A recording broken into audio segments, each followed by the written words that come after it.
તો આ તરફ છોટાઉદેપુર જિલ્લામાં યુરિયા ખાતરની અછત સર્જાઈ। તમામ ખાતર ડેપો પર પૂરતો જથ્થો ન હોવાનો દાવો કરવામાં આવ્યો।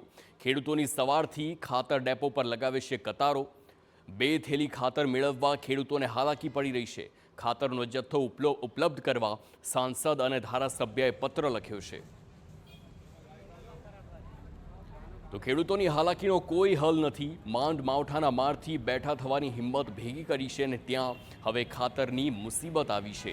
તો છોટાઉદેપુર જિલ્લામાં યુરિયા ખાતરની અછત સર્જાઈ। જિલ્લાભરના ખાતર ડેપો પર પૂરતા પ્રમાણમાં ખાતરનો જથ્થો ન હોવાની રાવ છે।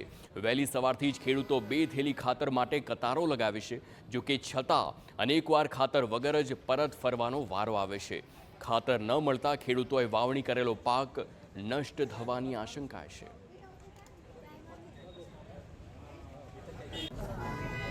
4 દિવસ થયા ત્યાં સુધી ખાતર મળતું ને।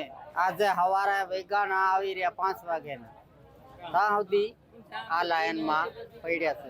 પાણી પીવાનું તરસ ખાવાનું હું અહીં લાઈનમાંથી કેવી રીતે જવાનું?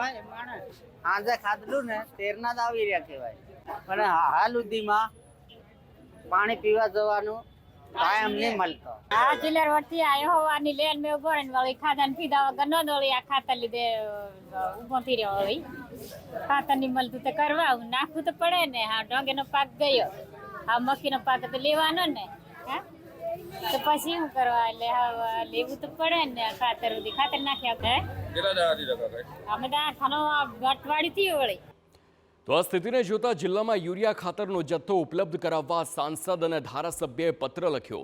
સાંસદ જશુભાઈ રાઠવાએ જીએસએફસી ચેરમેનને પત્ર લખી ખાતર માટે રજૂઆત કરી છે। તો ધારાસભ્ય રાજેન્દ્રસિંહ રાઠવાએ પણ રાજ્યના કૃષિ પ્રધાન જીતુ વાઘાણી તેમજ કૃષિ અને સહકાર વિભાગના અધિક મુખ્ય સચિવને પત્ર લખ્યો છે।